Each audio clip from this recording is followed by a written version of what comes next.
Udah ngamalin sholawat pohon uang, tapi hasilnya nihil dan nggak ada efek sama sekali. Simak penjelasannya ya.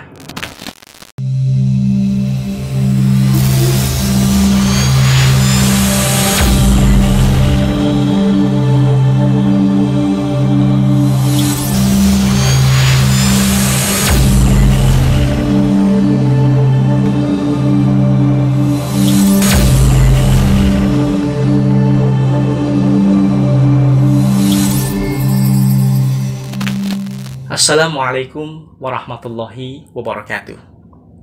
Alhamdulillahirabbil alamin. Wassalatu wassalamu ala sayyidina Muhammadin wa ala alihi wa sahbihi ajmain, amma ba'du. Sahabatku yang dirahmati Allah Subhanahu wa taala, sholawat syajaratun nukut atau sholawat pohon uang.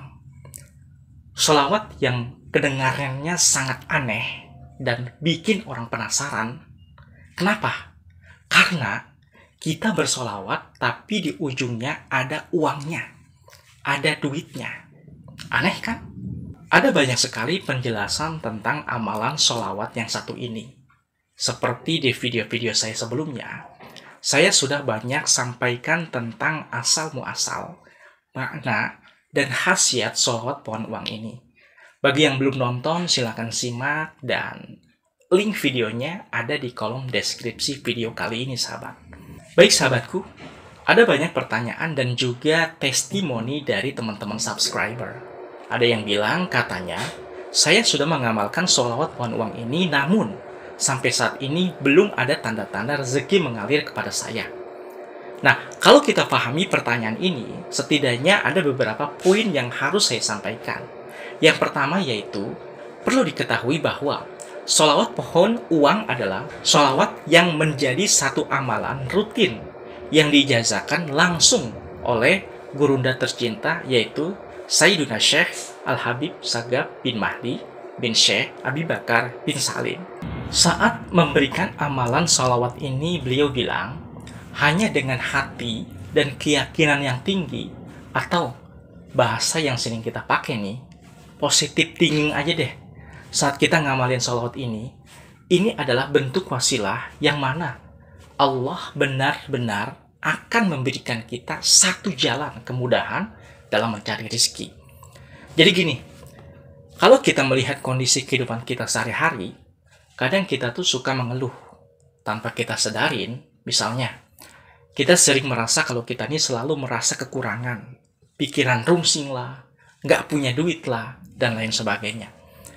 Nah, kalau kita bercermin pada hukum tarik-menarik atau yang dikenal dengan law of attraction, di mana hati, pikiran, dan perbuatan kita tergantung kepada keyakinan yang bisa kita dapat. Jadi, kalau kita berpikir, saya merasa kekurangan, saya ini nggak punya duit, itulah yang menjadi satu penghambat di mana hajat dan maksud kita lama terkabul. Bahkan, di sebuah hadis qudsi disebutkan, Ana indalloni abdibi. Allah berfirman melalui lisannya baginda Nabi besar Muhammad SAW bahwa aku, kata Allah, itu tergantung prasangka hambaku. Kalau prasangka kita baik, keyakinan kita tinggi, dan kita merasa kita ini banyak berkelimpahan rezeki, banyak uang, mustahil Allah nggak berprasangka baik sama kita. Apa yang kita yakinkan dan baik di dalam hati kita, Allah pasti kabulkan. Jadi, yang pertama, kenapa amalan sholawat pohon uang lama terkabul? Ya, salah satunya adalah kita merasa ragu dan merasa kekurangan sama rezeki yang telah Allah berikan kepada kita. Nah, kemudian yang selanjutnya yaitu banyak-banyak berinfak atau memberi. Kadang kita selalu merasa hitung-hitungan sama Allah. Kita merasa apa yang kita kasih itu bakal berkurang dan nggak yakin bakal kembali. Kalau kita paham nih, sebenarnya apa yang kita kasih nggak bakal berkurang. Justru Allah akan kasih balik. Entah itu dengan cara apapun yang Allah mau.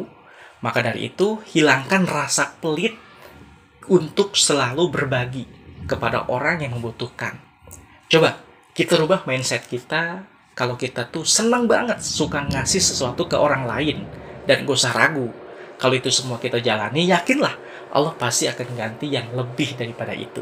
Nah, jadi kesimpulannya yaitu, kita sudah lama dan sering ngamalin sholawat syajar atau nukut, tapi belum juga ada tanda-tanda punya pohon uang, atau belum ada efek sama sekali dalam kehidupan kita.